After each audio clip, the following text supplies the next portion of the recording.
सम्यक दर्शन शुद्धम योग ज्ञानम यतिमेव चाप्नोति दुःख निमित्तमपिदं तेन सुलभं भवति जन। भाग्यशाली पेन का ढाकना मुंह में नहीं रख सकते, ज्ञान की आसाधना लगती है।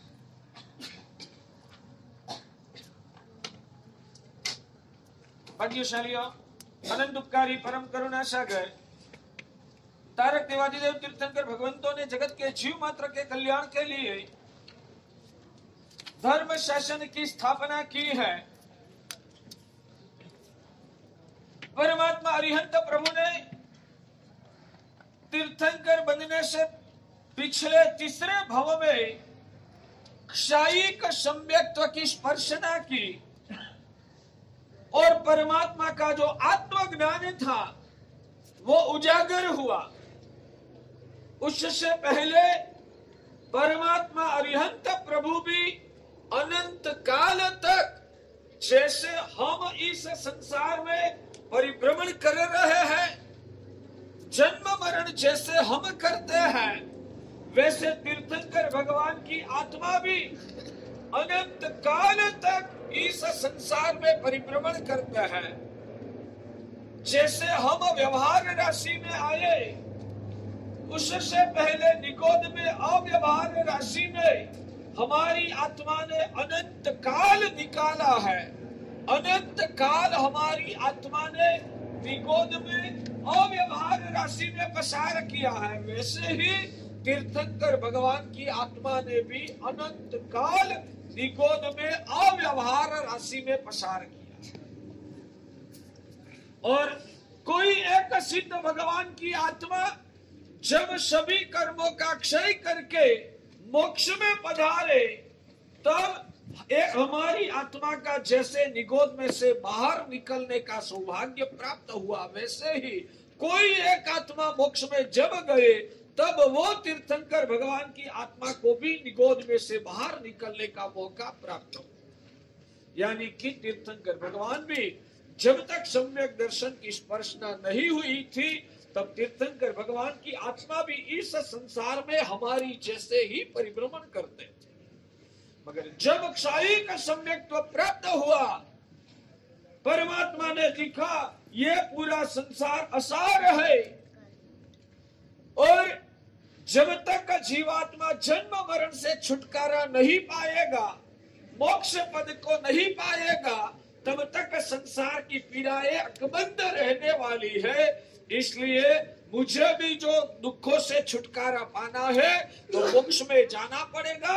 जगत के जीवात्माओं को भी जो दुखों से हमेशा के लिए छुटकारा दिलाना है, तो इसलिए उन जीवात्माओं को संसार के बंधनों से ही छुटकारा दिलाना वो ही दुख मुक्ति का एकमात्र राजमार्ग है, एकमात्र ही श्रेष्ठ विकल्प है। भगवान ने चाहा जो हो वे मुझे शक्ति इसी, सभी जीव करूं शासन ऋषि। विश्व के सभी जीवात्माओं को जो मोक्ष तक पहुंचाना है, तो इसलिए उन जीवात्माओं को पहले धर्म शासन का रस अंदर में प्रकट करके सम्यक दर्शन की भावना से उन सभी जीवात्माओं को वासित करना पड़ेगा।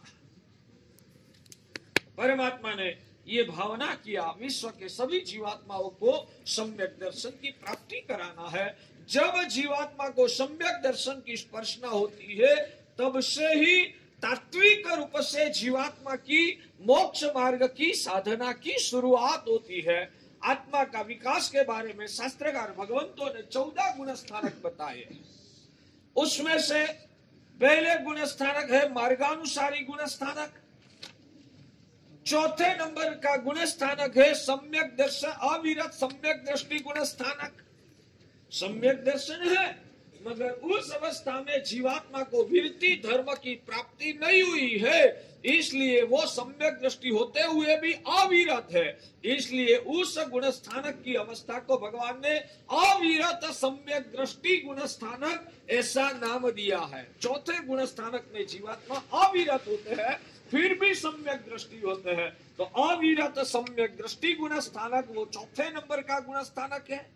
उसमें भी जब आत्मा का विकास होता है भाग्यशाली, तब जीवात्मा चौथे से ऊंचे उठते हैं, 5वें गुण स्थानक में आते हैं। एक बात समझना, जब भी जीवात्मा ऊपर ऊपर के गुण स्थानक में जाता है तो नीचे नीचे का गुण स्थानक खत्म नहीं होता है। निचले गुण स्थानक में जो भी गुण अंदर में उजागर किया है वो तो गुण उसका अकबंध ही रहता है, उससे विशिष्ट रूप से गुणों का विकास होता है। तो जब ऊपर के गुण स्थानक में जीवात्मा पहुंची तब उसका नीचे का गुण स्थानक के जो गुण थे वो तो गुण जिंदा ही रहता है, टिका हुआ ही रहता है, उससे विशिष्ट और गुणों की प्राप्ति ऊपर वाले गुणों में जीवात्मा को प्राप्त होती है। तो पांचवा, हो सकता है कि ऊपर का गुण प्रकट हो जाने की वजह से नीचे के गुण स्थानक की प्राप्ति के लिए जो भी क्रिया वगैरह करना था वो क्रिया में शायद परिवर्तन आता है, मगर गुण तो प्रकट हो ही जाता है। तो 5वें गुण स्थानक में जीवात्मा को देश विरत की गुण स्थानक कहा जाता है, यानी कि सम्यक दर्शन का तो अस्तित्व है ही, साथ साथ सम्यक दृष्टि आत्मा सर्वविरति चारित्र धर्म को ही मोक्ष पद के राजमार्ग समझता है।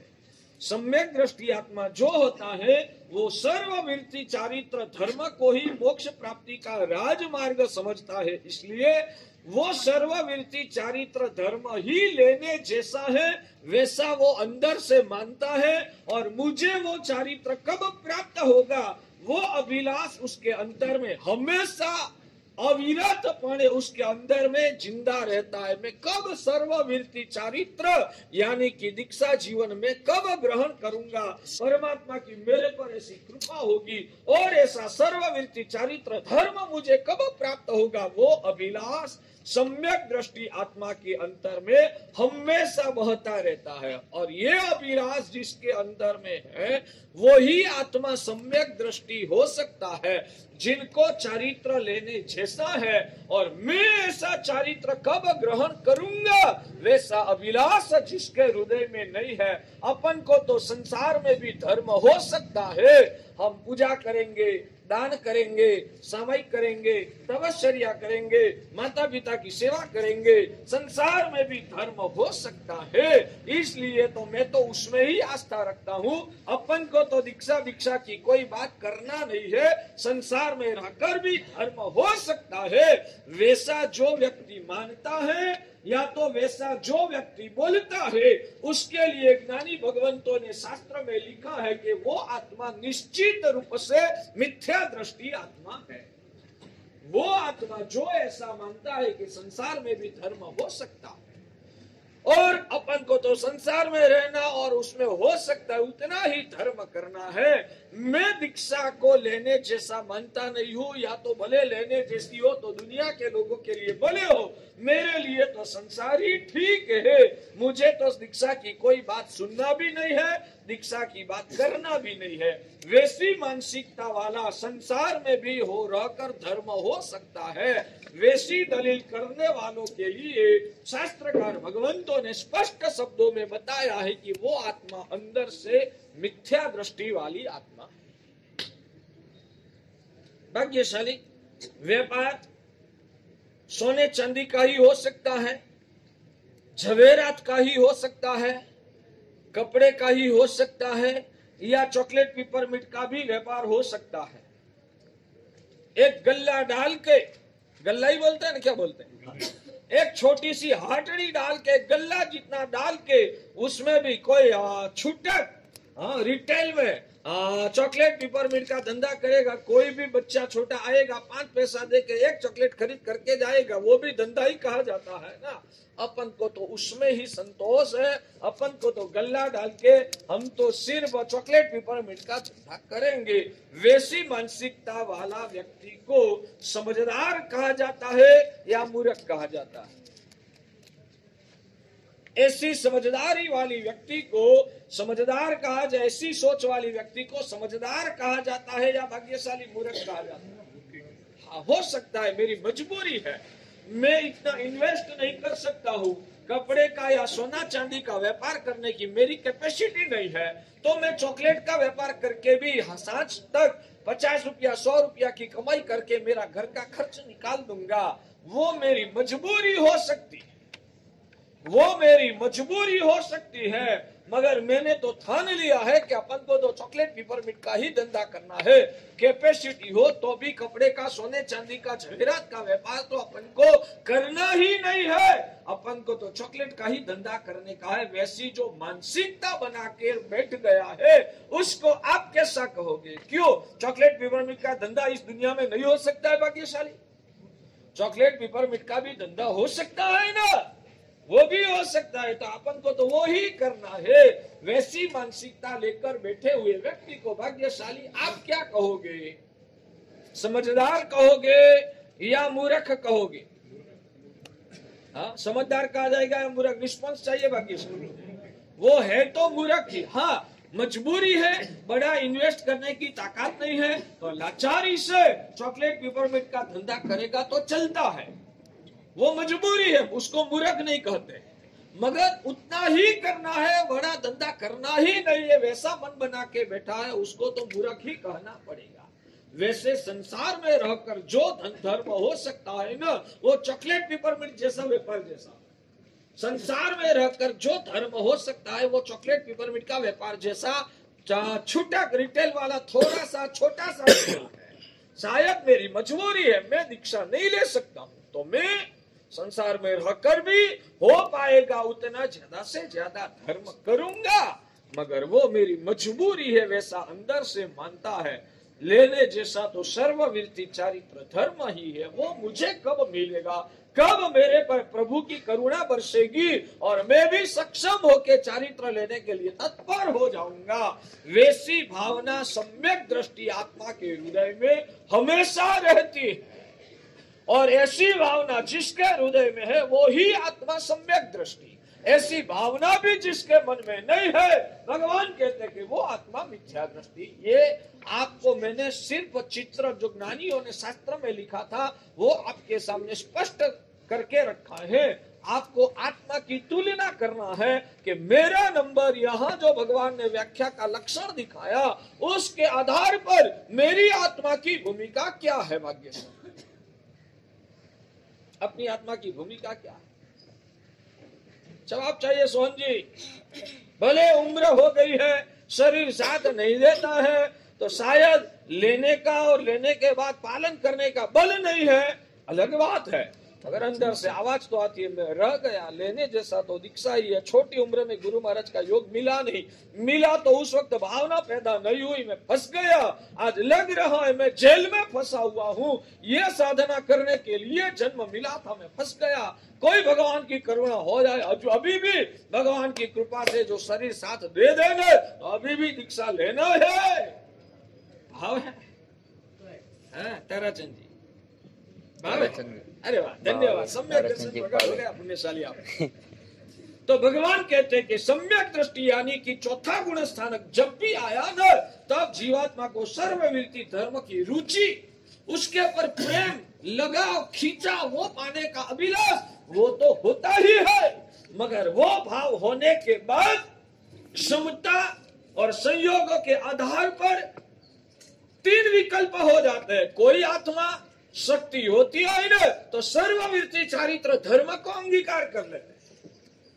जिनको सामर्थ्य है वो पहले नंबर में पसंद करेगा कि सर्वविरति चारित्र धर्म ही लेना है, और वो लेने के लिए पूरा पूरा अपना पुरुषार्थ करेगा और पुरुषार्थ करके सफलता पाएगा और सर्वविरति दीक्षा जीवन ग्रहण करेगा। इसको छठे गुण स्थानक में पहुंच गया ऐसा कहा जाता है। दूसरा व्यक्ति लेने जैसा तो वो ही मानता है, मगर वो लेने का सामर्थ्य नहीं है, संयोग नहीं है, तो यथाशक्ति व्रत धर्म का स्वीकार करता है। उसको भगवान पांचवें गुण स्थानक में यानी कि देशविरति धर्म के आराधक पांचवा गुण स्थानक वाला जीव कहते हैं।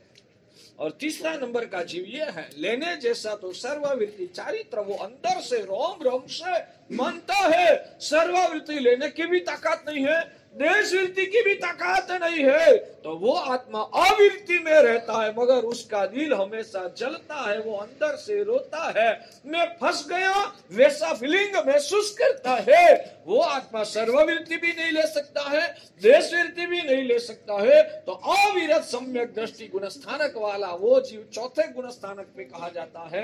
यथाशक्ति व्रत नियम धारण करता है, उसको पांचवें गुण स्थानक वाला देश वृत्ति कहा जाता है। और संपूर्ण रूप से सर्ववृत्ति चारित्र धर्म का जो स्वीकार करता है, उसको छठा गुण स्थानक वाला सर्ववृत्ति धर साधु कहा जाता है। ये 6 गुण स्थानक की बात आपके सामने मैंने रखी। अब उससे भी धीरे धीरे जब आत्मा का विकास होता है ना, छठे गुण स्थानक से जीव 7वें गुण स्थानक में आता है। तो 7वें गुण स्थानक में जीव की दशा कैसी होती है? तो भगवान कहते हैं कि 7वें गुण स्थानक वाला जो जीव है ना, वो अप्रमत्त गुण स्थानक कहा जाता है। ये सब गुण स्थानकों का जो मैं आपको नाम बता रहा हूँ, नाम को आपको दिमाग में जमता है ना। चौथा गुण स्थानक का नाम क्या भाग्यशाली राहुल भाई? अविरत सम्यक दृष्टि गुण स्थानक, वो चौथा गुण स्थानक है। ताराचंद जी, 5वां गुण स्थानक का नाम क्या? कैसी वृत्ति? देश वृत्ति गुण स्थानक, वो 5वें नंबर का गुण स्थानक है। शांतिलाल जी, छठा गुण स्थानक क्या? सर्ववृत्ति गुण स्थानक, ये छठा गुण स्थानक है। उसके बाद आएगा 7वां गुण स्थानक। महाराज साहब, ये सब सुनने से और समझने से हमारी आत्मा को क्या फायदा? हम जितना कर सकते हैं वो कुछ आप बताओ, तो हम जीवन में कुछ आचरण में भी लाएंगे तो हमारा विकास होगा। जो हम कर भी नहीं सकते, करने का संभव भी नहीं है, वो ऊपर वाले गुण स्थानकों की बात आप बताते रहोगे, तो उससे हमारी आत्मा को क्या फायदा होगा? होता है डायरेक्शन मिलता है, विजन क्लियर होता है, उसके प्रति हमारी रुचि बढ़ती है, उस गुण स्थानक की अवस्था के प्रति हमारा हृदय में अहोभाव पैदा होता है।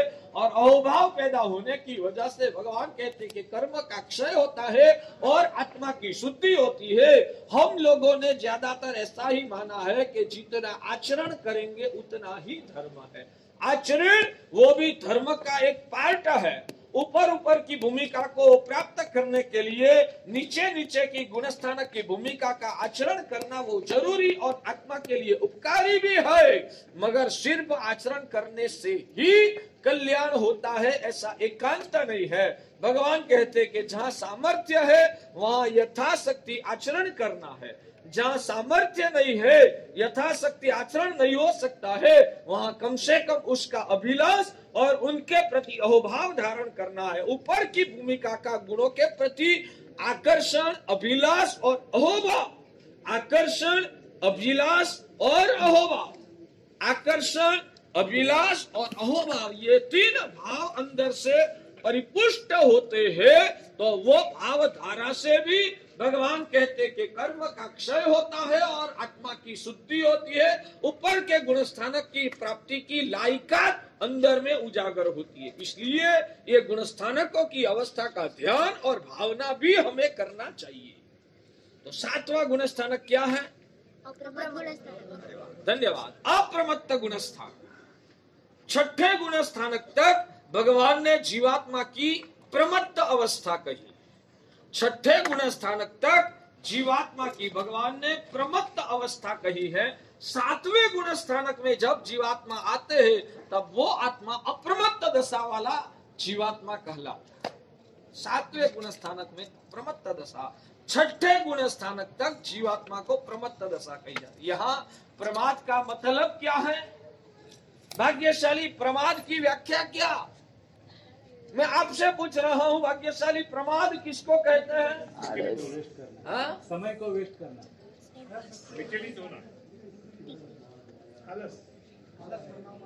एक वाक्य में बताऊंगा। पहले तो हम प्रमाद की व्याख्या वो ही मानते हैं कि सोना, सोते रहना वो प्रमाद है। हाँ, सोते रहना वो प्रमाद है, वो व्याख्या एक एंगल से सही है, मगर कैसे सोना? तो भगवान कहते हैं कि अध्यात्म के संदर्भ में आत्म भाव से बाहर निकल जाना, आत्म भाव से बाहर निकल के पर भाव में चला जाना, पर भाव में रमणता करना, इसको भाव निद्रा कहते हैं। शरीर जब थक जाता है और रात्रि के समय संधारा में जो हम सो जाते हैं वो द्रव्य निद्रा है।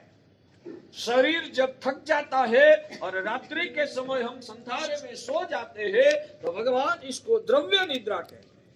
और जब हमारी आत्मा आत्म भाव को छोड़कर पर भाव में यानी कि पुद्गल के भावों में हमारी आत्मा जब फंस जाती है, आत्मा का स्वभाव में से बाहर निकल के पर भाव में चला जाना, उसको ज्ञानी भगवान भाव निद्रा कहते हैं। उसको ज्ञानी भगवान भाव निद्रा कहते हैं। सच में बताइए 24 घंटे में हम जगते हैं कितना समय और सोते हैं कितना समय? 24 घंटे में हम जगते हैं कितना समय और सोते हैं कितना समय? भाग्यशाली है नहीं। 24 घंटा हम सोते हैं। हम 24 घंटा सोते हैं। जब प्रवचन सुनते हैं तब भी शायद सोते हैं। जब हम मंदिर जी में दर्शन चैत्य वंदन पूजा उपासना करते हैं तब भी हम अंदर से तो सोते ही हुए हैं। जब आत्म जागृति क्या मंदिर में भगवान की पूजा करते हैं तब आत्मा की सभानता होती है? भाग्यशाली खाने के वक्त तो आत्मा की सभानता नहीं है। रात्रि के समय शरीर थक गया सोते हैं तब तो आत्मा की सभानता नहीं है। मगर जब स्वाध्याय करते तब आत्मा की सभानता है। नवकार मंत्र की माला जब गिनते तब आत्मा की सभानता है। भाग्यशाली मंदिर जी में भगवान का पूजा और चैत्य वंदन करते तब आत्मा की सभानता है? तब भी नहीं है। बस पूजा करना तो हम कर लेते हैं, पुष्प ऐसे चढ़ाना, आंगी ऐसे करना। हमारे वहां बेंगलोर में हमने दिखा क्या भगवान की अंग रचना की महिमा है। पर्युषण पर्व आते हैं ना तो हमारी बहने व्याख्यान को भी छोड़ के भगवान की आंगी में 3-3, 4-4, 5-5 घंटा निकालते और वो समझते कि हम अच्छा काम करते हैं। जहां भगवान की आज्ञा नहीं है, भगवान की आज्ञा को छोड़कर विवेक दृष्टि को भूलकर अपनी सोच, अपनी रुचि, अपनी मान्यता के आधार पर आप धर्म भी करो तो उसमें भगवान की आज्ञा नहीं होने की वजह से विवेक दृष्टि से जिस ढंग से आपका उत्थान होने का संभव है वो मार्ग छोड़ के आप आपकी रुचि के अनुसार धर्म करो तो वो धर्म आपकी आत्मा को नहीं बचा सकता। लगता है मैं तो अच्छा काम नहीं। पर्युषण पर्व के दौरान हम औषध भी नहीं करना है। क्यों? मेरे को तो भगवान की आंगी करने का होगा। मेरे को तो भगवान की आंगी, मैं हर साल भगवान की आंगी करती हूँ तो मैं औषध करूंगा तो ये आंगी नहीं हो पाएगी, इसलिए औषध नहीं करना। विवेक दृष्टि का सदंतर अभाव है। समझ में आता है?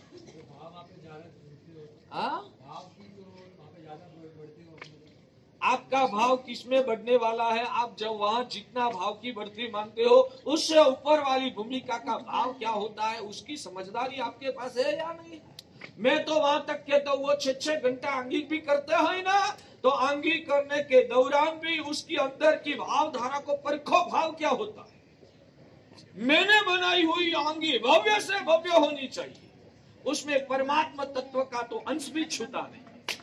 परमात्मा का स्वरूप क्या है, परमात्मा की वितराग दशा क्या है, परमात्मा का क्षमा गुण कितना है, परमात्मा की निरीहता कितनी है, परमात्मा की निर्लेप दशा कितनी है, परमात्मा का परम आत्म स्वरूप कितना अनुपम क्वालिटी का है, परमात्मा का अभ्यंतर जो आत्म स्वरूप कहा जाता है उस 6 घंटा आंगी करेगा ना, 6 घंटा के दौरान 6 मिनट भी 6 सेकंड भी शायद प्रभु का परमात्मा स्वरूप का अंश आत्म भाव को छूता है या नहीं छूता है वो गंभीर प्रश्न है। यह ज्ञान है। पर्युषण पर्व के आराधना भगवान ने जिस तरीके से करने का बताया है उस तरीके से हमें करना चाहिए। यानी कि शक्य हो वहां तक आपको 8 दिन औषध में वृत्ति धर्म में रहना है। श्रावक का मुख्य आदर्श वृत्ति है। जो वृत्ति नहीं ले सकता है उनके लिए ये निचले वाला स्तर का विकल्प है कि आप आवृत्ति में है तो इतनी भगवान की भक्ति करके आप पुण्य कमाओ, प्रभु के साथ जुड़ो। वो वैकल्पिक मर्यादा भगवान ने बताई है। उत्सर्ग मार्ग से तो आपको भव्येषु पोषावयम्, मनोज ज्ञान की सज्जा में आप बोलते हो ना, भव्येषु पोषावयम्, कहीं पर भी लिखा है पव्येषु परमात्मा की भव्य अंग रचना? ऐसा कोई जगह पर शास्त्र पाठ लिखा है भाग्यशाली? पव्येषु परमात्मा की भव्य अंग रचना कहाँ लिखा है? पव्येषु पोषावयम लिखा है। हो सके वहां तक आपको परमात्मा की वृत्ति धर्म की पौषध व्रत की आराधना, और पौषध के साथ या पौषध के बिना भी दोनों टाइम आपको प्रतिक्रमण करना है, दोनों टाइम भगवान का वचनों का श्रवण करना है।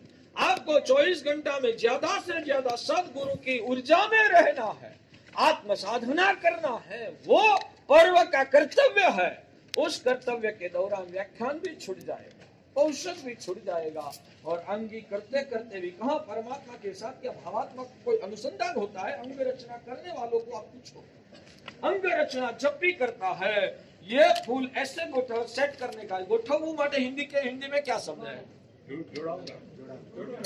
जोड़ना, गोठवू, गोठवू के लिए जोड़ा, सजाना, सजाना।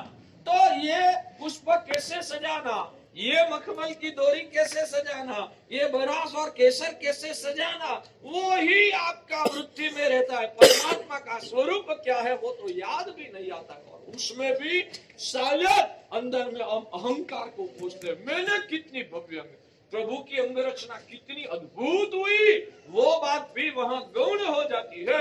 मैंने कितनी अद्भुत अंग रचना की, सच में बताइए भाव क्या होता है? अहंकार का ही पोषण होता है। 3 भगवान की अंग रचना करने का है। एक भगवान की अंग रचना आपने लिया, दूसरे भगवान की अंग रचना दूसरे कोई उपासक ने लिया, तीसरे भगवान की अंग रचना तीसरे ने लिया।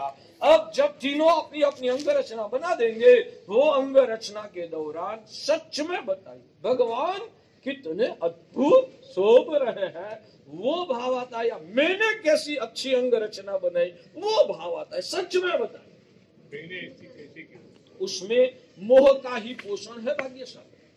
और परमात्मा के साथ फिर से कह रहा हूं, 6 घंटा अंग रचना में निकालो। अंग रचना की मैं मना नहीं करता हूं, उसका गलत अर्थघटन मत करना, मगर आप अज्ञानता से आपका विवेक और आपका कर्तव्य क्या है वो भान नहीं होने की वजह से मैं आपसे एक प्रश्न करूं भाग्यशाली। एक व्यक्ति के पास 100 रुपया की एक जी नोट, दूसरे व्यक्ति के पास 1-1 रुपया वाली 50 नोट है, तो दोनों में से ज्यादा संपत्ति वाला कौन? दोनों में से ज्यादा संपत्ति वाला कौन भाग्यशाली? मगर उनके पास तो एक ही नोट है, उनके पास 50 नोट है भाग्यशाली। वो 50 नोट मिला हो, उससे भी ये एक नोट की वैल्यू ज्यादा होती है। मैं कहता हूं कि 6 घंटा भगवान की अंग रचना करो, और दूसरी साइड में एक सामयिक करो ना। भगवान कहते कि सापेक्ष भाव से एक सामयिक का मूल्य 6 घंटा की अंग रचना से भी ज्यादा है। ये भगवान का वचन समझ में आता है भाग्यशाली? यहाँ भगवान की शोभा बढ़ाते हो, यहाँ भगवान की आज्ञा का पालन होता है। सामयिक करना, पौषध करना, वो भगवान की आज्ञा का पालन है। व्याख्यान श्रवण करना, वो भगवान की आज्ञा का पालन है। और जहाँ आज्ञा का पालन है, वहां बड़ी आराधकता है। फिर भी जो भी अंग रचना करते हैं, उनको भी कहना है कि सिर्फ अंग रचना कितनी श्रेष्ठ हुई, दिखाओ में भगवान का ये बाहर का दीदार कितना अच्छा लग रहा है। मैं तो वो फिर से बोल रहा हूं कि वो भी आपकी वृत्तियों में तो नहीं, आपकी वृत्तियों में तो भगवान की अंग रचना करके भी खुद का ही अहंकार का पोषण ज्यादातर होता है। मैंने कितना अच्छा, उससे मैं आगे हूं, उनकी आंगी मेरे से कम। अरे भाई, वो भी भगवान की आंगी है, फिर भी मन में क्या आएगा? नहीं, उन्हें उसने बनाई वो आंगी अच्छे है, मैंने बनाई वो अच्छी। ये क्या भाव जा रहा है? लग रहा है कोई जगह पर आत्मा का अनुसंधान हो, वो लग रहा है भाग्यशाली। 24 घंटा भगवान की 5-6 घंटा आंगी करते हैं, मगर भगवत तत्व के साथ, परमात्मा स्वरूप के साथ हमारी आत्मा का कोई संवेदनात्मक, कोई आत्म स्वरूप के साथ अनुसंधान ही नहीं है। तो ऐसी आराधना तो मिथ्या दृष्टि और अभव्य भी कर सकता है। मैं उसकी टीका नहीं करता हूँ, मैं आपकी विवेक का दृष्टि को उजागर करने की कोशिश करता हूँ। वो ध्यान, मेरे आशय को ध्यान में रखिए। तो शास्त्रकार भगवंत कहते हैं कि प्रमाद किसको कहते हैं? तो व्यवहार नैश्य तो शास्त्र में लिखा है, मज्जम विषय कषाया, मद्यपान करना, विषय कषाय का सेवन करना, निद्रा लेना, वो सब प्रमाद है। मगर आध्यात्मिक परिभाषा में भगवान कहते हैं ये प्रमाद की जो लोकोत्तर व्याख्या ज्ञानी भगवंतों ने बताई है वो ध्यान में रखिए। परमात्मा ने जो प्रमाद की लोकोत्तर व्याख्या, ये सब लौकिक व्याख्या, मदिरा पान करना, सो जाना, गुस्सा करना, ये सब व्यावहारिक परिभाषा की व्याख्या है। लोकोत्तर परिभाषा में प्रमाद की व्याख्या क्या है? तो शास्त्रकार भगवंत कहते हैं कि स्वभाव में रहना वो अप्रमाद है, स्वभाव में रहना वो अप्रमाद है, और परभाव में चले जाना वो प्रमाद। स्वभाव यानी क्या? आत्मभाव, बस आत्मा का अस्तित्व का भान, आत्म स्वरूप का भान, आत्मा के गुणों की अनुभूति, बस उसमें तन्मय हो जाना, एकाग्र हो जाना, यानी कि आत्म स्वरूप का संवेदन, वो स्वभाव, वो अप्रमाद है। और जहाँ आत्म भान यानी कि आत्म तत्व का संवेदन चूक गए, भगवान कहते वो सब प्रमाद है। हमारे वहां शास्त्रकार भगवंतों ने बताया है करोड़ पूर्व वर्ष तक ये अप्रमाद कितना दुर्लभ है। भगवान कहते कि 1 करोड़ पूर्व वर्ष, पूर्व यानी कि आप समझते हैं ना,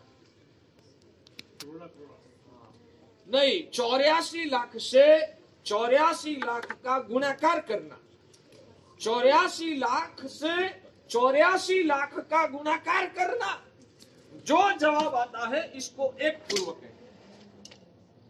कोड़ा कोड़ा लगवा, करोड़ को करोड़ से गुणाकार किया जाता है, वो कोड़ा कोड़ है। करोड़ का करोड़ से गुणाकार, 1 करोड़ गुणा 1 करोड़, जो जवाब आता है उसको कोड़ा कोड़ कहते हैं। और 84 लाख, उसको 84 लाख से गुणाकार करना, और इसका जो जवाब आएगा इसको एक पूर्व कहते हैं। भगवान कहते हैं कि ये दीक्षा कौन ले सकता है, ये दीक्षा कौन ले सकता है?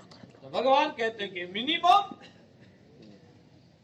8 साल की उम्र से 12, 15, 18, 20, 25 साल की उम्र वाला भी कोई व्यक्ति दीक्षा ले सकता है। उससे आगे बढ़ते बढ़ते बढ़ते जिनकी 100 साल की उम्र होती है वो भी दीक्षा ले सकता है। जिसकी 1000 साल की उम्र हो वो भी दीक्षा ले सकता है। 10,000 साल की उम्र वाला, 1 लाख वर्ष की उम्र वाला, 50 लाख वर्ष की उम्र वाला, 1 करोड़ वर्ष की उम्र वाला, 2 करोड़ साल की उम्र वाला, 5 करोड़ साल की उम्र वाला, 50 करोड़ साल की उम्र वाला व्यक्ति भी दीक्षा ले सकता है। 100 करोड़ वर्ष की उम्र वाला भी दीक्षा ले सकता है। ऐसे आगे बढ़ते बढ़ते बढ़ते बढ़ते कहां तक? भगवान कहते कि 1 करोड़ पूर्व वर्ष, 84 लाख को 84 लाख से गुणाकार करो, जो जवाब आता है इसको एक पूर्व कहते हैं। 84 लाख वर्ष गुणे 84 लाख वर्ष, यानी कि जो जवाब आएगा वो एक पूर्व वर्ष कहा जाता है। वैसा 1 पूर्व भी नहीं, 100 पूर्व भी नहीं, 1000 पूर्व भी नहीं, लाख पूर्व भी नहीं, 50 लाख पूर्व भी नहीं, 1 करोड़ पूर्व वर्ष की उम्र जिस मनुष्य की हो वो भी दीक्षा ले सकता है। मगर 1 करोड़ पूर्व वर्ष से ज्यादा उम्र वाला कोई व्यक्ति मनुष्य हो वो दीक्षा नहीं ले सकता, ऐसा शास्त्र में लिखा है। समझ में आता है? कारण बस बाद में उसका जो प्रकृष्ट पुण्य होता है वो युगलिक होते हैं। शायद 1 करोड़ पूर्व वर्ष से ज्यादा उम्र वाला पल्योपम 1 पल्योपम 2 पल्योपम 3 पल्योपम की आयुष्य वाला जीव होता है वो युगलिक होते हैं। शायद 1 करोड़ से थोड़ा भी ज्यादा हो वो युगलिक नहीं भी हो, मगर भगवान ने बताया है कि वो व्यक्ति दीक्षा नहीं ले। तो 1 करोड़ पूर्व वर्ष सुधी भी कोई उत्तम क्वालिटी का चरित्र का पालन करेगा। कैसा? उत्तम क्वालिटी का चरित्र का पालन करता है तो उसमें उसका प्रमत्त काल कितना होता है और अप्रमत्त काल कितना होता है। 1 करोड़ पूर्व वर्ष तक उत्तम क्वालिटी का चरित्र पालन करने वाला साधक साधु, वो जो 1 करोड़ पूर्व वर्ष का पालन करता है उसमें उनका अप्रमत्त दशा का समय कितना होता है।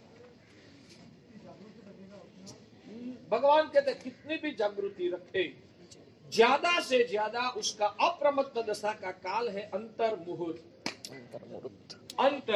अंतर मुहूर्त यानी तो आप समझते हैं ना, एक मुहूर्त यानी कि 48 मिनट, एक मुहूर्त यानी कि 48 मिनट 48 मिनट्स, और एक मुहूर्त से कम समय को अंतर मुहूर्त। 48 मिनट में एक सेकंड भी कम है तो इसको अंतर मुहूर्त कहा जाएगा। तो ये 1 करोड़ पूर्व वर्ष तक चारित्र पालन करने वाला साधक आत्मा की भी अप्रमत्त दशा उत्तम क्वालिटी का पालन करता है तो टोटल मिला के कभी 5 सेकंड के लिए अप्रमत्त दशा की स्पर्शना हो गई और उसमें से बाहर निकल गए, कभी 10-15 सेकंड के लिए अप्रमत्त दशा की स्पर्शना हुई, वापिस वो बहिर्भाव, कभी 2 सेकंड के लिए अप्रमत्त दशा की स्पर्शना हुई, वापिस आ गए। ऐसे टोटल मिला, टोटल कभी 5 सेकंड, कभी 2 सेकंड, कभी 15 सेकंड, सब मिलाओ तो भगवान कहते हैं टोटल 48 मिनट की जितनी सेकंड होती है उतनी सेकंड भी उनका अप्रमत्त काल नहीं होता। भगवान महावीर स्वामी परमात्मा ने ये परिभाषा की बात, हमारे हिसाब से तो हमारी व्यवहार की परिभाषा में तो 12.5 वर्ष जिन उत्तम विरजी भूमि न ठाया। परमात्मा महावीर प्रभु ने जब दीक्षा लिया, दीक्षा लेने के बाद 12.5 साल के बाद परमात्मा को केवल ज्ञान हुआ। 12.5 साल तक परमात्मा कभी भी जमीन पे पलाठी लगा के बैठे नहीं। 12.5 साल तक भगवान 1 मिनट भी लंबा होके सोए नहीं। 12.5 साल तक कभी भी 2 दिन एक साथ परमात्मा ने भोजन नहीं लिया। 12.5 साल में, एक साल में 360 दिन होते हैं, 12.5 साल के दौरान टोटल भगवान ने 349 दिन ही भोजन लिया, वो भी एक ही टाइम लिया। दूसरी बार भोजन भी नहीं लिया, पानी भी नहीं लिया, निर्जला तप हुआ है भगवान का, पानी भी नहीं। ऐसी साधना करते हुए भी तीर्थंकर भगवान के बारे में शास्त्रकार भगवान लिखते हैं कि परमात्मा का व्यवहार से तो हम कहेंगे कि 12.5 साल तक परमात्मा ने अप्रमत्त जीवन, बोलो 12.5 साल तक परमात्मा ने प्रमाद दशा वाला जीवन जिया है या अप्रमत्त जीवन जिया है। 48 मिनट को छोड़ के बाकी का समय परमात्मा का प्रमत्त दशा में गया या अप्रमत्त दशा में गया। हमारे शास्त्र में तात्विक परिभाषा में भगवान के लिए भी लिखा है कि भगवान का 12.5 साल के दौरान ज्यादा से ज्यादा अप्रमत्त काल भगवान का कितना रहा, तो लिखते हैं अंतर मुहूर्त। एक अंतर मुहूर्त से अलावा परमात्मा का भी पूरा समय प्रमत्त दशा में गया, ऐसा शास्त्र में लिखा है। महावीर स्वामी नहीं, कोई भी तीर्थंकर हो, भगवान ऋषभ देव ने शायद दीक्षा लेने के बाद 1000 साल के बाद भगवान को केवल ज्ञान प्रकट हुआ। महाराज आदिश्वर भगवान को दीक्षा लेने के बाद घोर साधना किया, 1000 साल तक साधना करने के बाद भगवान ऋषभ देव प्रभु को केवल ज्ञान हुआ। 1000 साल में, ये तात्विक परिभाषा वाली बात करता हूँ। हमारी व्यवहारिक परिभाषा में तो भगवान एक क्षण भी प्रमाद नहीं किया है। हमारी व्यवहारिक परिभाषा में जिसको प्रमाद कहते हैं, उस परिभाषा में तो भगवान ने एक क्षण का भी प्रमाद नहीं किया। मगर जो तत्व की परिभाषा की जिस बात करते हैं, तो आदिश्वर भगवान ने दीक्षा के बाद 1000 साल के बाद केवल ज्ञान प्रकट हुआ। वो 1000 साल के दौरान भगवान ऋषभदेव प्रभु का अप्रमत्त दशा का समय कितना, अंतर, टोटल मिला के अंतर, बाकी का सब समय छठा गुण स्थानक वाला। तो भगवान कैसे कि इस परिभाषा के आधार पर जिसको अप्रमत्त गुण स्थानक कहते हैं, वो 7वां गुण स्थानक है। और ये 7वां गुण स्थानक बहुत कम रहता, आते भले हो ना, उसमें हमको कोई दिक्कत नहीं है। वैसा 10 लाख भाग वाला 1 सेकंड, वैसी 60 सेकंड की 1 मिनट, वैसी 48 मिनट का 1 मुहूर्त, उसमें से 1 सेकंड भी कम हो तो वो अंतर मुहूर्त कहा जाता है। ठीक है, तो आपको ये 14 गुण स्थानक की थोड़ी व्याख्या आपको सिखा रहा हूं। उसमें ये अप्रमत्त दशा की बात आई 7वां गुण स्थानक की, तो वो मैं समझाता हूं। तो अपन को यहाँ ये समझना है कि आत्म भाव में सजग दशा में अंतर आत्मा का होना वो अप्रमत्त दशा है। तो कोई भी साधु कितना भी सालों तक, हजारों साल तक चारित्र का पालन करे, तो विज्ञानी भगवंत लिखते हैं कि उसका ज्यादातर समय प्रमत्त दशा में ही होता है। अभी मैं आपको व्याख्यान दे रहा हूं ना, मैं अभी आपको प्रमत्त लग रहा हूं या अप्रमत्त लग रहा हूं? अभी फिलहाल भगवान कहते हैं अभी भी मैं खुद भी प्रमत्त दशा में ही हूँ। अभी आपको सामने जब मैं प्रवचन करता हूँ तब भी मेरी अंदर की जो दशा है वो प्रमत्त दशा में ही मैं मेरा ये समय पसार कर रहा हूँ। मिथ्यात्व व्यक्ति कशा युग में तो कशुं छे नहीं। हाँ, मिथ्यात्व भले न भी हो, कुछ भी मतलब प्रमाद के जो भी कारण, इसलिए मैंने प्रमाद की क्या व्याख्या बताई, आप ध्यान से सुनिए। शास्त्र में भी प्रमाद के लिए ये 5 चीजें, ये सब व्यवहार की परिभाषा का प्रमाद है, निश्चय नहीं की परिभाषा का प्रमाद वो ही है। आत्म भाव में जागृत रहना, आत्म भाव में जागृत रहना, आत्म तत्व का संवेदन करना, आत्म स्वरूप की अनुभूति करना, वो प्रमत्त दशा है। और जिस क्षणों में आपको आत्म स्वरूप की अनुभूति नहीं है वो समय आपका प्रमत्त दशा का। बोलिए बोलिए। 12.5 साल में एक अंतर अप्रबुद्ध दशा में रहे, तो खंड खंड तक कंटिन्यू नहीं, खंड खंड से कंटिन्यू नहीं है। ये अप्रमत्त दशा मैंने बताया ना, कभी 2 सेकंड, कभी 10 सेकंड, कभी 5 सेकंड, कभी 15-25 सेकंड, सब मिला के अंतर। समझ में आया? और ये अप्रमत्त दशा की बात है, उसमें व्यवहार का अप्रमाद की बात नहीं है, ये निश्चय नहीं का प्रमाद की बात है महाराज। और निश्चय नहीं का प्रमाद का मतलब ये है कि आत्म तत्व का संवेदन होना, आत्म स्वरूप की रमणता होना, वो अप्रमाद है। शुद्ध आत्म स्वरूप का संवेदन होना वो अप्रमाद है। अभी भी हम कितनी भी भगवान की भक्ति भी करें, हम कैसे भी तपस्या करें, कैसे भी ग्रंथों की पढ़ाई करें, उस दौरान हमारी आत्मा में आत्म तत्व की अनुभूति कितनी बार होती है? मेरा प्रश्न है कि अभी आप सजाग होकर ये व्याख्यान सुनते हो, व्याख्यान आधा घंटा से पौना घंटा से चल रहा है, पौना घंटा में आपने आपका आत्म स्वरूप की अनुभूति कितनी बार की? तो प्रमाद में ही हम गिरे हुए हैं। समझ में आता है? सम्यक दर्शन स्पर्शी वक्त अप्रमत्त के नहीं, ये आत्मस्वरूप वो सम्यक दर्शन की स्पर्शना में आत्म स्वरूप का अस्तित्व का जो स्वीकार होता है, उसमें आत्मा का अस्तित्व का भान होता है, तो इसको सम्यक, इसलिए निश्चय नहीं से तो भगवान ने वहां तक कह दिया, निश्चय व्यवहार नहीं से सम्यक दर्शन चौथे गुण स्थानक पे आते हैं। निश्चय नहीं से शास्त्र में वो भी बताया है कि वास्तविक निश्चय नहीं का सम्यक दर्शन की स्पर्शना कब होती है? जब जीवात्मा को 7वां गुण स्थानक की स्पर्शना होती है, तब ही निश्चय नहीं का सम्यक शास्त्र में बताया है। तब तक 6ठे गुण स्थानक तक निश्चय नहीं से सम्यक दर्शन भी हमारे पास नहीं, ये सभी शास्त्रों में बताया है। बाकी से ये सभी बातें थोड़ी कठिन भी लगती होगी, मगर इसको बार बार सुनने से, बार बार रटने से हमारा अज्ञान का कचरा निकलता है, मोह का झाड़ पिघलता है, आत्मा की शुद्धि होती है, ऊपर का गुण स्थानकों की स्पर्शना की पात्रता पैदा होती है। इसलिए इसमें कंटालना नहीं है। भले आपके लिए, बहुत सारे लोगों के लिए पूरा विषय ही नया है, ये पूरा विषय ही नया होने की वजह से आपको शायद पूरा समझ में नहीं भी आएगा, मगर ऐसी ऐसी भी बातें हमारे शास्त्रों में आती है, उतना भी आप सोचने समझने की कोशिश करो ना, तो भी आपकी आत्मा की शुद्धि हो जाए। तो ये 7वां गुण स्थानक का समय टोटल संयम जीवन में भगवान कहते के अंतर मुहूर्त ही है। उससे अलावा पूरा जिंदगी का ज्यादातर काल 6ठा गुण स्थानक का ही ज्यादा से ज्यादा साधु का होता है। ये बात हुई 7 गुण स्थानक। पूछना है?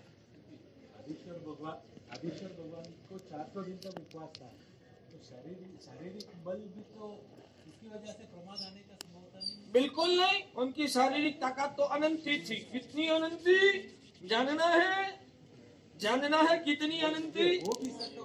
नहीं, अनंती कितनी जानना है? महावीर स्वामी भगवान का चरित्र आपने सुना या नहीं सुना? कल्प सूत्र में महावीर स्वामी भगवान का चरित्र आपने सुना या नहीं सुना? जिस दिन भगवान का जन्म हुआ, पहले ही दिन सिर पर पैर का एक अंगूठा मेरू पर्वत को दबाया तो भी पूरा मेरू पर्वत हिल गया। उतनी ताकत पहले दिन थी, तो इतनी उम्र में तो ताकत कितनी बड़ी हुई हो, उनको प्रमाद आने का संभव ही नहीं।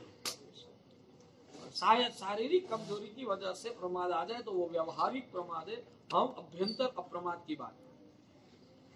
विष्णुदेव भगवान 400 दिन तक गोचरी लेने गए थे। हाँ। उपवास हुआ के उपवास किया? हुआ किया नहीं है। जो किया ही होता तो गोचरी भरने के लिए जाते भी नहीं। हाँ, वही मुझे डाउट।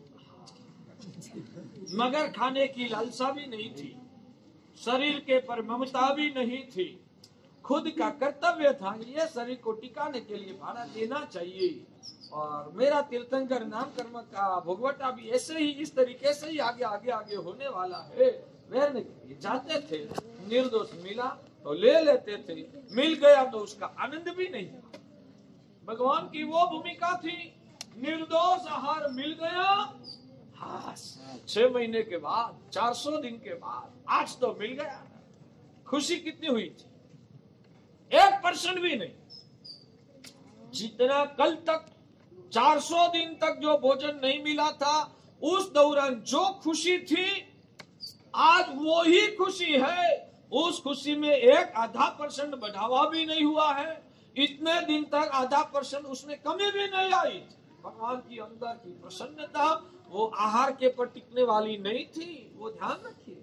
हमको क्यों ऐसा लगता है कि आज तो खुशी हुई होगी ना, अथवा तो ग्लानि तो हुई होगी ना। भगवान की खुशी आहार के पर, शरीर के पर टिकी नहीं हुई थी। भगवान की अंदर की आनंद की धारा तो खुद के आत्म भावों से जुड़ी हुई। इसलिए भगवान को 400 दिन में एक भी दिन भोजन नहीं मिला, तो भी भगवान को अंश मात्र भी ग्लानि पैदा नहीं हुई।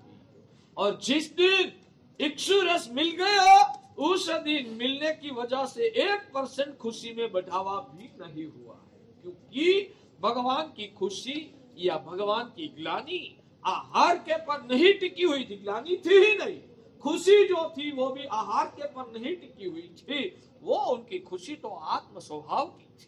आत्म स्वभाव की होने की वजह से तृष्णा रहित, विकल्प संकल्प विकल्प रहित उनकी अवस्था, जो समभाव की अवस्था थी ना, वो समभाव की वजह से स्वाभाविक आनंद था। ये बात हम जब भी इक्षु रस की बातें करते भी है ना, हमको खुशी होती है कि हमारे भगवान को चलो अच्छा हुआ, 400 दिन के बाद इक्षु रस मिल गया, मेरे भगवान को पारणा हुआ, बहुत अच्छी बात हुई। हम खुशी मनाते हैं, भगवान को उसकी 1% भी खुशी नहीं।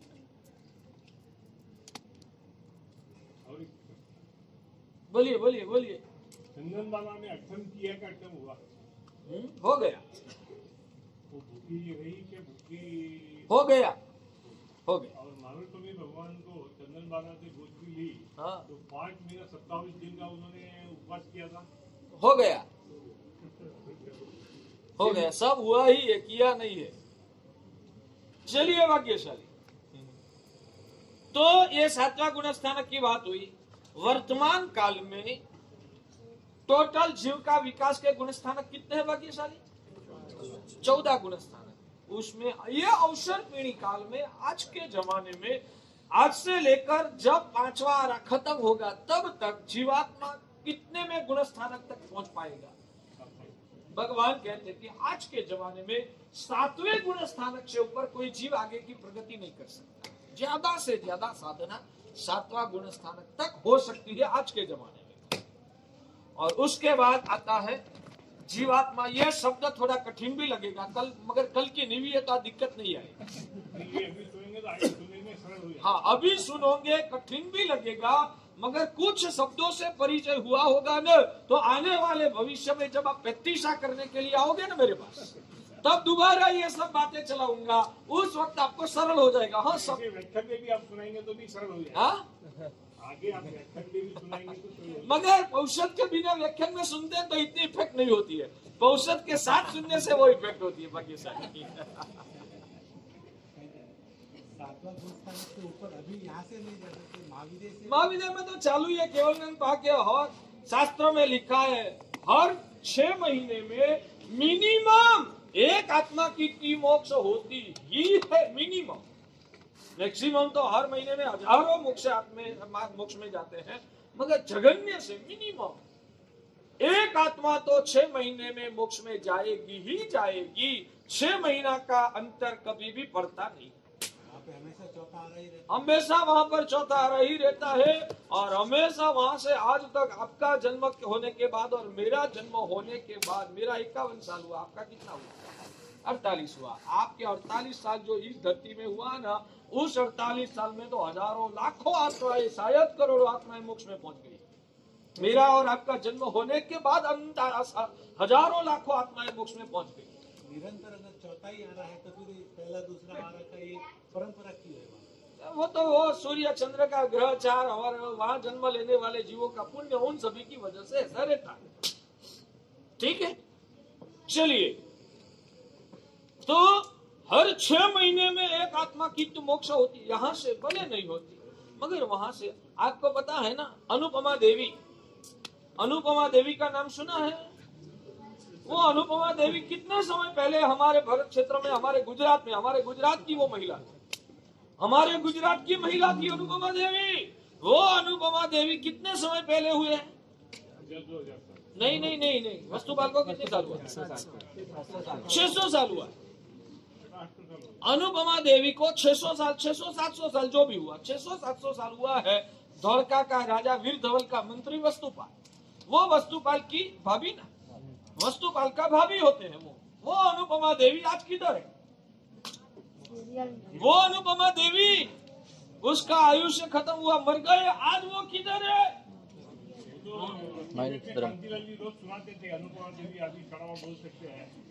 ऐसे तो बहुत सारे ताराचंद जी इस जगत में होते हैं ना, तो ये अनुपमा देवी की बात नहीं करता हूँ। वस्तुपाल की भाभी जो अनुपमा देवी थे ना, गुण को उनका गुण तो उसका गुणगान किया जाता है। वो अनुपमा देवी, वस्तुपाल तेजपाल की भाभी, तेजपाल की पत्नी, वो अनुपमा देवी आज किधर है जानते हैं आप? महाविद्य क्षेत्र में केवल ज्ञान उनको हो चुका है, और शायद भगवान सिमंदर स्वामी की प्रस्ताव में केवल ज्ञानी के रूप में आज वो अपना जीवन प्रसार करते हैं। केवल ज्ञान हो चुका है वो अनुपमा देवी। आनंद गंजी महाराज की बात है या देवचंद्र जी महाराज की बात है? आनंद गंजी या देवचंद्र जी? देवचंद्र, वो आज केवल ज्ञानी हो चुके हैं। देवचंद्र जी महाराज का जो स्तवन हम बोलते हैं, देवचंद्र जी महाराज कितने समय पहले हुए हैं? 300 साल। आनंद गंजी महाराज करीबन 300 साल हुआ। उसके बाद में देवचंद्र जी हुए, तो देवचंद्र जी महाराज अभी 300 साल हुआ है, करीबन 300 साल। वो देवचंद्र जी महाराज भी यहाँ से काल धर्म हो गया उनका। वो देवचंद्र जी महाराज यहाँ से, उन्होंने शायद महाविद्य क्षेत्र में जन्म लिया। महाविद्य में 8 साल की या तो बहुत छोटी साल की उम्र में उन्होंने दीक्षा भी ले लिया। अभी तो यहाँ से काल धर्म पाए हुआ 300 साल हुआ है, मगर अभी उधर केवल ज्ञानी के रूप में शायद सिमंदर स्वामी के प्रस्ताव में केवल ज्ञान प्रकट हो चुका है। तो ये पता कैसे चला?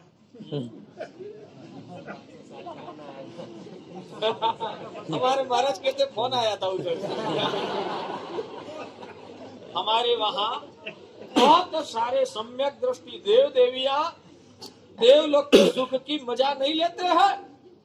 बहुत सारे सम्यक दृष्टि देव देवियां जो है वो देवलोक के सुखों की मजा नहीं लेते। वो इधर उधर मनुष्य लोक में ही घूमते हैं। जहाँ भगवान का कोई कल्याण हो तो उधर जाके भगवान की भक्ति करना, समूह शरण में बैठ के भगवान की देशना सुनना। भरत क्षेत्र में भी जो उत्तम क्वालिटी के चारित्रधर महात्माएं होते हैं, तो उस चारित्रधर ऐसे महात्माओं को दर्शन वंदन करने के लिए आना आज भी आते हैं, आज भी आते हैं। मुझे और आपको नहीं मिलेंगे, क्योंकि हमारा इतना भाग्य भी नहीं है, हमारी इतनी पात्रता भी नहीं। उसके लिए ध्यान लगा के बैठे तो किसका ध्यान लगाना है? किसका ध्यान लगाना है वो पहले हाँ नहीं, मगर ध्यान किसका लगाना है वो बताइए। आज आपका आत्मा का ध्यान लगाओ ना तो आपका कर्म का क्षय होगा और आत्मा की शुद्धि होगी, तो आप वैरागी बन के वितराग दशा की ओर जाओगे। बाकी प्रकृष्ट पुण्य नहीं है ना, तो ऐसे भी कोई देव देवी नहीं आते हैं। आते हैं तो अदृश्य रूप से आपका दर्शन करके चले जाते हैं। उनको पता है कि एक तो मार वो ध्यान की धारा में और अभी मैं उनके पास जाऊंगा तो वो भटक जाएगा, ध्यान चूक जाएगा, इसलिए वो आपके पास नजीक नहीं आते, दूर से दर्शन करके चले जाते।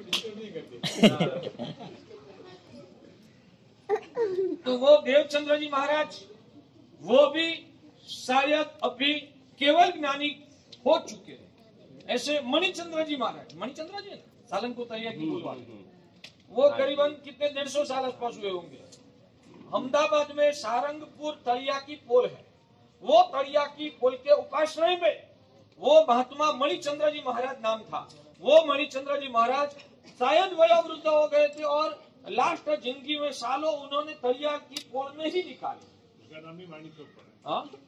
माणिक चौक नहीं, माणिक चौक तो शायद मणिचंद्र जी महाराज से भी पहले से है। माणिक चौक नाम तो उससे भी पहले से है, मगर उसके बाद ये मणिचंद्र जी महाराज हुए, वो भी उनके लिए भी सुना है। ये सब सुनी हुई बात है, क्योंकि बहुत सारी पुरानी बातें नहीं है, 150 साल, 250 साल, 300 साल, 350 साल पहले की बात है। तो शास्त्र में ये बातें आने वाली नहीं है, मगर ऐसे कोई देव ने आकर कोई सम्यक दृष्टि, उत्तम क्वालिटी के महात्मा को संदेश दिया, तो उस वजह से पता चलता। तो ये मणिचंद्र जी महाराज करीबन 150 साल पहले तरियानी पोल बोलते हैं, तरियानी पोल का विस्तार सारंगपुर एरिया बोलते हैं, सारंगपुर एरिया में तरियानी पोल, वो तरिया की पोल में वो महात्मा साधना करते थे। वो भी शायद आज महाविद्या क्षेत्र में पहुंच गए हैं और वहां उन्होंने भी दीक्षा लिया और उनको भी केवल ज्ञान हो चुका। हमारे गुरुदेव भगवंत श्री दादा की बात करूं, आज से करीबन 20 साल तो गुरुदेव का काल धर्म 28 27-28 साल पहले की अंदाजित बात। मेरा दीक्षा परिया भी उस वक्त करीबन 12-14 साल का हो गया था, तब की बात। मेरी पन्यास पद गणिपत भी मेरी हो गई थी, उसके बाद की बात करता हूं। हमारे गुरुदेव हम सब अहमदाबाद में दोशीवाड़ा की पोल विद्याशाला में विराजमान थे, हम सब विद्याशाला में। उस वक्त आपका चेन्नई का सौरीलाल जी करके एक श्रावक थे, वो सौरीलाल जी शायद राजस्थान में विशलपुर के थे, शायद, मुझे जब तक ध्यान है। विशलपुर में एक नेमीचंद जी वैद्य थे, वो वैद्य आज से 60 साल पहले स्वर्गवासी हुए थे। वो नेमीचंद जी वैद्य स्वर्गवासी होकर व्यंतर हुए, व्यंतर निकाय में वो देव हुए थे।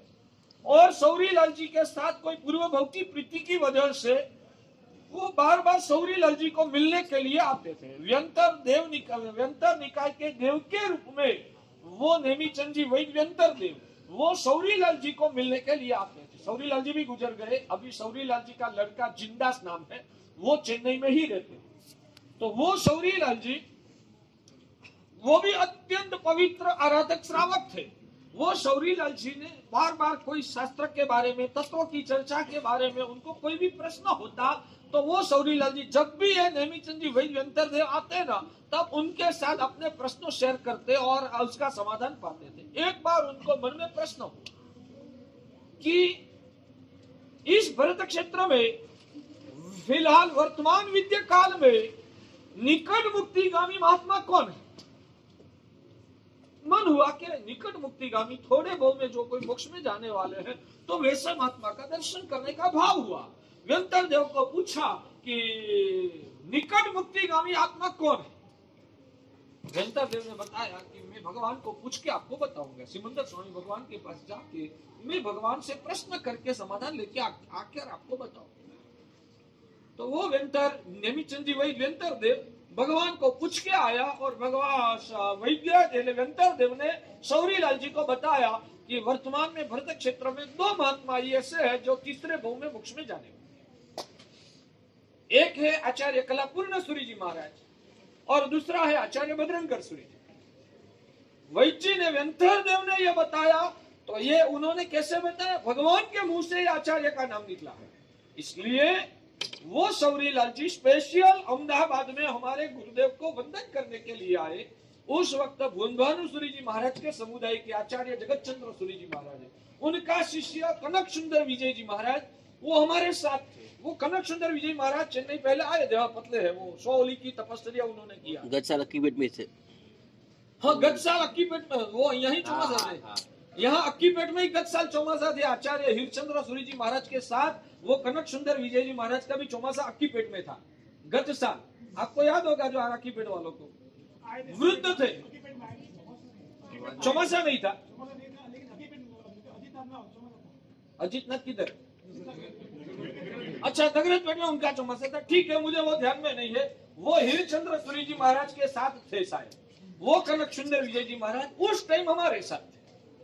और कनक सुंदर विजय जी महाराज सौरीलाल को पहचानते थे कि सौरीलाल जी अक्षय आराधक कल चेन्नई वाला व्यक्ति है। तो साहजिक रूप से कनक सुंदर विजय जी महाराज ने वो सौरीलाल जी को पूछा, सौरीलाल जी आप आज यहाँ कैसे, आप इधर कहाँ से आ गए आज अचानक? कोई पहले से समाचार नहीं था, इसलिए अचानक मिला।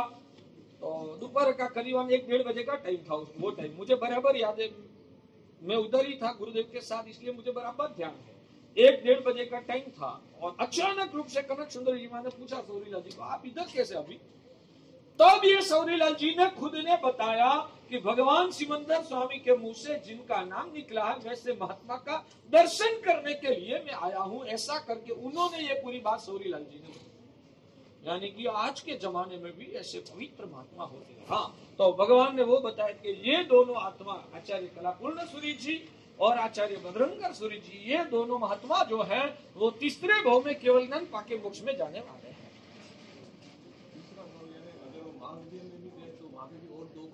नहीं, संभवतः तीसरा भाव जनरली ऐसा होता है ज्यादातर कि वो आत्मा यहाँ से देवलोक में जाए, और यहाँ ये पहला भाव, यहाँ का जो बद्रंकर सूरी जी के रूप में पहला भाव, यहाँ से देवलोक में जाते वो दूसरा भाव, और देवलोक में से वो डायरेक्ट महाविदेह में जाएंगे। या तो उस टाइम यहाँ भरत क्षेत्र में भी वापिस धर्म शुरू हो जाएगा, नई उत्सव पीढ़ी शुरू हो जाएगी। मगर ज्यादातर महाविदेह की बात करें तो यहाँ पहला भाव, देवलोक में दूसरा भाव, और तीसरे भाव में महाविदेह में जाकर वहां दीक्षा लेके केवल नरपा के मोक्ष में चले जाएंगे, वो तीसरा। चलो, तो यहाँ जीवात्मा 7वें गुण स्थानक तक अपना आत्म विकास कलिकाल में कर सकता है। उससे ऊपर जाता है ना, समझना है कि घंटा लाता है।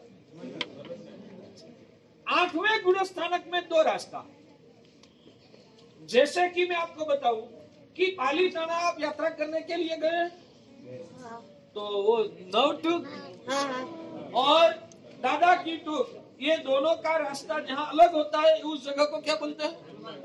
हनुमान धारा। तो हनुमान धारा तक तो एक ही रास्ता है, हनुमान धारा तक तो एक ही रास्ता है।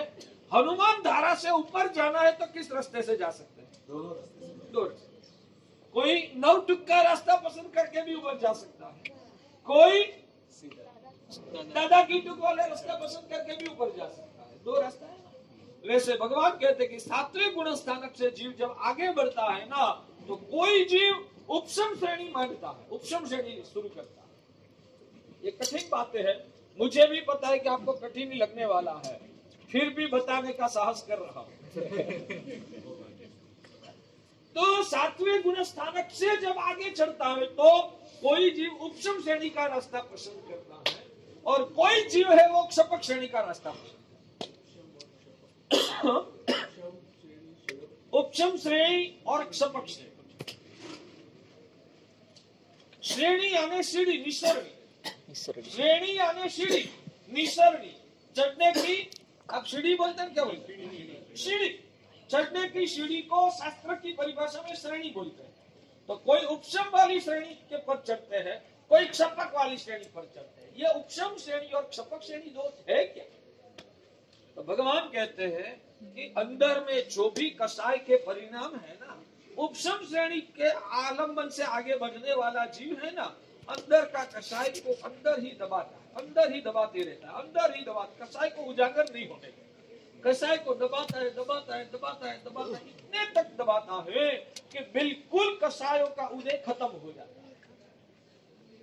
उपशम श्रेणी वाला इस ढंग से आगे बढ़ जाता है और वितराग बन जाता है।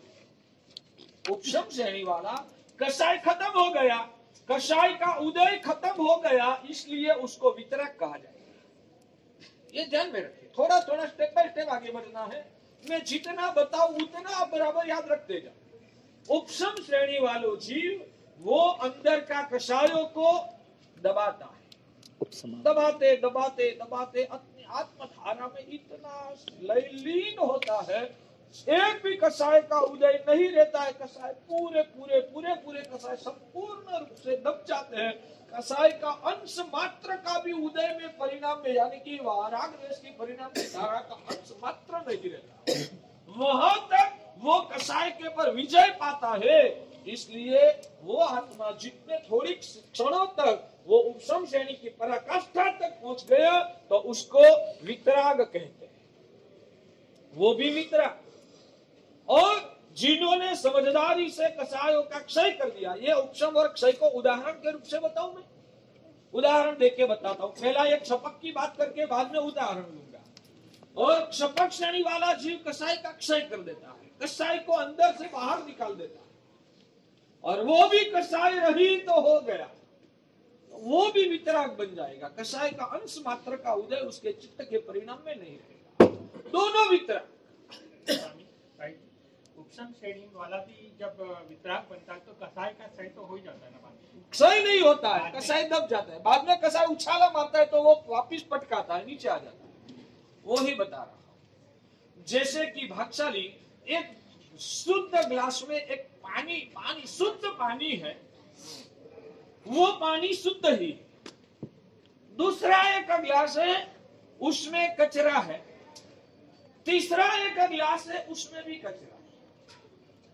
दो गिलास की बात करना है, पहले वाले गिलास की चर्चा अभी नहीं करना है। दो गिलास है, दोनों गिलास में पानी, दोनों गिलास के पानी में कचरा। अब उस पानी को पीने लायक बनाना है, शुद्ध करना है, तो कैसे कर पाएंगे आप मुझे बताइए।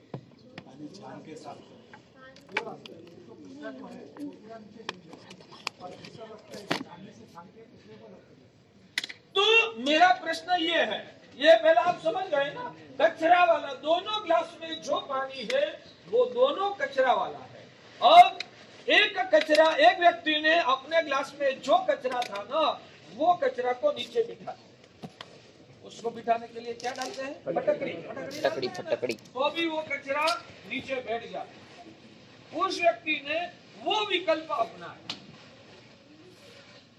दूसरा व्यक्ति ने फटकड़ी डालने का विकल्प पसंद करने के बदले में अच्छा स्वच्छ ऐसा कपड़ा लेके कपड़ा से उस पानी को छाना, और कचरा सब कपड़े में आ गया, वो पानी शुद्ध हो गया। मेरा प्रश्न ये है, वो जो पहले नंबर वाला गिलास में जो पानी है उसका भी कचरा नीचे बैठ गया है। अब कचरा नीचे बैठ जाने के बाद ऊपर वाला जो पानी है और ये जिसने छान के शुद्ध किया है, वो दोनों पानी में फर्क क्या? फिलहाल पीना है तो दोनों में फर्क क्या? दोनों पानी शुद्ध है, दोनों पानी फिलहाल पीने जैसा ही है, दोनों स्वच्छ है। मगर फर्क इतना, जो दूसरा वाला पानी है ना, उसको आप चिमट से कितना भी हिलाओगे ना तो भी वो गंदा नहीं होगा। दूसरा नंबर वाला जो पानी है ना, उसको आप कितना भी चिमट से हिलाओ ना तो भी वो कचरा वाला गंदा वापिस नहीं होगा। मगर पहला वाला जो पानी है उसको चिमट से हिलाओगे तो क्या होगा? गंदा हो जाएगा, वापिस वो कचरा वाला हो जाएगा। भगवान कहते हैं कि उपशम श्रेणी वाला जो जीव है ना, उसने कसाई का कचरा को अंदर में बिठा दिया। उपशम वाला जो साधक है, उसने अपना कसायों का कचरा को अंदर दबा के बिठा दिया। फिलहाल की परिणति अत्यंत निर्मल, परिणति में राग का अंश मात्र नहीं है भाग्यशाली, अंश मात्र नहीं, शुद्ध परिणति। कैसी शुद्ध? सपक श्रेणी वाला की जितनी शुद्ध है ना उतनी नहीं शुद्ध, उसमें बहुत फर्क। मगर इनको उपशम श्रेणी वाला को कसाई का कचरा दबा के अंदर में बिठा दिया। कोई गुस्सा करेगा, कोई वापस उनको परेशान करेगा, कोई मोह का निमित्त सामने आएगा, ये कचरा वापिस हिल जाएगा, पानी हिल जाएगा ना तो वापिस कचरा वाला होगा। समझ में आए? मगर जो क्षपक श्रेणी वाला जो है, उसको कैसे भी मोह के निमित्त मिलेंगे ना तो अभी उसके चित्त के परिणामों में कभी कसाई की कलुषता अब पैदा होने वाली नहीं है। अभी फिलहाल दोनों की परिणति एक समान शुद्ध है। मगर उपशम श्रेणी वाला वापिस इसका दिमाग मैला होगा, क्षपक श्रेणी वाला का दिमाग वापिस कभी मैला नहीं होगा। बोलो। दोनों वितराग बन जाते, बताया वितराग बनने के बाद पेशेंट नीचे कैसे आता है? वितराग बनने के बाद वापिस रागी हो जाता है। जैसे कि आप उद्यान में आ गए, कितना मन पवित्र हो गया, वापिस 47 दिन के बाद आप क्या करोगे? वापिस मेले होंगे ना, ये यहाँ डायरेक्ट हमारे वहां हाँ? 47 दिन के बाद की बात है ना। 47 दिन तो सब साधना में मस्त है, उनको घर की याद भी नहीं आएगी, इसलिए 47 दिन के दौरान की बात करना ही नहीं है, आगे की ही बात में करना। समझ में आया बख्शाली? तो ये दशा कब आती है? तो बीच बीच में वाला जो 8वां गुण स्थानक, 9वां गुण स्थानक, उसकी चर्चा में आपके सामने बहुत सूक्ष्म है, इतना डीप में जाने की आपकी बौद्धिक क्षमता भी अभी विकसित नहीं हुई है, मगर स्थूल जो जारी जारी बातें हैं ना वो आपको बता रहा हूं। 10वां गुण स्थानक को पार करता है ना, तब जीवात्मा वितराग बनता है। 10वां गुण स्थानक को पसार कर देता है, खत्म हो जाता है। 10वें की लास्ट जो बॉर्डर है वो पार करके आगे निकला, तब वो वितराग हो जाता है। मगर भगवान ने दो भेद पा दिया, उपशम श्रेणी वाला भी वितराग और क्षपक श्रेणी वाला भी वितराग। मगर फर्क इतना है कि उपशम श्रेणी वाला जो वितराग बनता है ना, तो उसने कसायों को दबाया है, खत्म नहीं किया है, इसलिए इसको 11वां गुण स्थानक कहते हैं। और क्षपक श्रेणी वाला ने तो कसायों को खत्म कर दिया, इसलिए उनका गुण स्थानक को 12वां गुण स्थानक कहते हैं। यानी कि क्षपक श्रेणी वाला जो है वो 11वें गुण स्थानक में आता ही नहीं है, 10वें से डायरेक्ट 12वां गुण स्थानक को वो टच कर देता है। और 11वां गुण स्थानक वाला जो जीव जिसने कसायों का उपशम किया है, 11वें तो आ गया, मगर वो 11वें से 12वें जा ही नहीं सकता, 11वें से वापिस पटकाएगा और नीचे आएगा। 11वां गुण स्थानक तक वितराग दशा पाने के बाद वो वापिस नीचे आता है, राग देश में वापिस फंसता है और नीचे आता है। तो कहां तक नीचे आता है? छठे तक भी आ सकता है, चौथे तक भी आ सकता है, पहले गुण स्थानक तक भी आ सकता है, मिथ्यात्व में भी वापिस, और मिथ्यात्व में भी नीचे कहां तक जाता है? बंद। एक दिन वितराग बन गया था वो आत्मा जो नीचे गिरा और राग द्वेष के चक्कर में फंसा नीचे गिरता गया। हो सकता है कि वो वापिस निगोद में भी जा सकता है। यहां तक नीचे पहुंचा हुआ आत्मा वो भी निगोद तक भी जा सकता है। जाएगा ऐसा गारंटी नहीं, सब जाते ऐसी बात नहीं है। ऐसे तो 11वें से नीचे तो अचूक आना होगा, 7वें तक तो मिनिमम आना ही पड़ेगा, और 7वें तक आने के बाद वापिस वो क्षपक श्रेणी शुरू करे और केवल ज्ञान पाके मोक्ष में जा तो जा भी सकते हैं।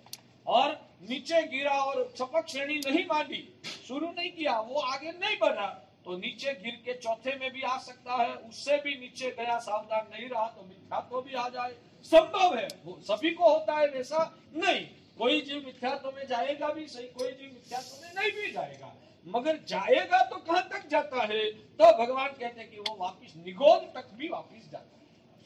तो 11वां गुण स्थानक तक पहुंचा हुआ व्यक्ति भी जो वापिस निगोद में जा सकता है। मेरी और आपकी तो हालत क्या, यानी कि हमारे लिए निगोद का दरवाजा आज भी खुला ही है। हम जो सावधान नहीं रहेंगे तो उधर हमको जाना पड़ेगा। तो अब यानी कि 10वां गुण स्थानक से ऊंचे उठता है, इसको वितराग कहते हैं। जो बताए 4थे गुण स्थानक में सम्यक दृष्टि है, 5वें गुण स्थानक में देशवृत्ति है, 6ठे गुण स्थानक में सर्ववृत्ति चारित्र है, 7वें गुण स्थानक में अप्रमत्त दशा है, 8वें से 2 श्रेणी होती है, कोई उपशम श्रेणी पे जाता है, कोई क्षपक श्रेणी में जाता है, मगर वो दोनों 10वें को पार करता है तब उनको वितराग कहते हैं। उसमें जो 11वां गुण स्थानक में आया ना, इसको शास्त्र की परिभाषा में उपशांत मोह वितराग बोलते हैं। उपशांत मोह वितराग दशा, ये 11वां गुण स्थानक जो है वो उपशांत मोह वितराग दशा कहते हैं। और जिन्होंने क्षपक श्रेणी लगाई और 10वें से जंप लगा के जो 12वें चला गया, इसको क्षीण मोह वितराग दशा बोलते हैं। क्षीण मोह दशा, क्षीण मोही, वो 11वां वाला उपशांत मोही कहा जाता है, या 12वां वाला जो है वो क्षीण मोही कहा जाता है। और जिसने मोह का क्षय कर दिया उसको कभी भी नीचे पटकना नहीं है। जिसने एक बार क्षपक श्रेणी की शुरुआत किया ना, भगवान कहते हैं कि निश्चित रूप से वो आत्मा केवल ज्ञान पाके ही रहेगा।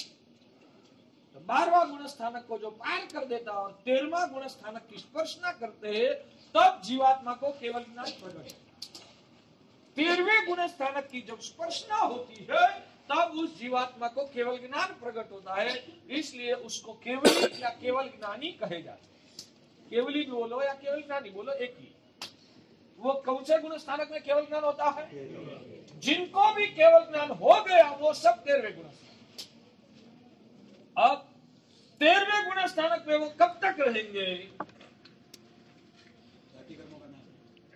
जब आयु खत्म होने का बाकी एक अंतर मुहूर्त जितना ही कर्म आयुष्य कर्म भोगवने का बाकी होता है ना, तब वो 14वें गुण स्थानक पे जाते हैं। तब तक वो 13वें गुण स्थानक में ही रहे। भगवान महावीर स्वामी ने दीक्षा कितनी साल की उम्र में लिया? 30 साल की उम्र में भगवान महावीर प्रभु ने दीक्षा लिया। भगवान महावीर को केवल ज्ञान कब हुआ? 42 साल की उम्र में भगवान को केवल ज्ञान हुआ। तो 42 साल की उम्र में जब भगवान को केवल ज्ञान हुआ तब भगवान को 13वां गुण स्थानक आ गया। कब तक भगवान 13वें गुण स्थानक में रहे? तो 72 साल की उम्र में जब दिवाली की मध्य रात्रि आई, अब मोक्ष में जाने का अंतर मुहूर्त समय बाकी था, तब तक भगवान 13वें में ही थे। और लास्ट जो अंतर मुहूर्त आता है मोक्ष में जाने का थोड़ी क्षण बाकी रहती है, तब भगवान योग निरोध करते हैं। तब भगवान योग निरोध करते हैं। योग निरोध करते हैं, उसमें क्या करते हैं? अपने मन वचन काया का स्पंदनों को स्थगित कर देते हैं। मन वचन काया को पूर्ण रूप से स्थगित कर देते हैं आपकी परिभाषा। और मन वचन काया का स्पंदन भी खत्म हो जाते हैं। उस समय भगवान जो अभ्यंतर शैलेशीकरण शास्त्र की परिभाषा में बोलते हैं, आत्मा की ऊंचाई की स्थिति पे जाते हैं। हाँ, वो दूसरे संप्रदाय में क्या बोलते हैं पता नहीं, अपनी इस परंपरा में इसको शैलेशीकरण कहते हैं। अपनी जैन दर्शन की परंपरा में इसको शैलेशीकरण कहते हैं। वो शैलेशीकरण अंतर मुहूर्त की प्रक्रिया है। वो करते हुए ही 8 कर्म का क्षय हो जाता है और भगवान सीधी लिटी में ऊपर चले जाते हैं, मोक्ष में जाते हैं। ये 14 गुण स्थानक को मैंने अलग झलक आपको आपकी लेवल के अनुसार थोड़ा कुछ समझाया। तो उसमें साधना की शुरुआत कहां से होती है? सम्यक दर्शन। जब तक जीवात्मा को, मैंने 3 जीवों की अवस्था बताई थी ना, बहिरात्मा, अंतरात्मा, परमात्मा। उसका विशेष विवेचन आगे करूंगा। आज इतना बता देता हूं कि जब तक जीवात्मा को सम्यक दर्शन की स्पर्शना नहीं हुई है तब तक उस जीवात्मा को बहिरात्मा कहते हैं। जब तक जीवात्मा को सम्यक दर्शन की स्पर्शना नहीं हुई है तब तक उस जीवात्मा को बहिरात्मा कहते हैं। सम्यक दर्शन की जब स्पर्शना हो जाती है बाद में उस जीवात्मा को अंतरात्मा कहते हैं। और परमात्मा किसको कहते हैं वो आगे बताऊंगा।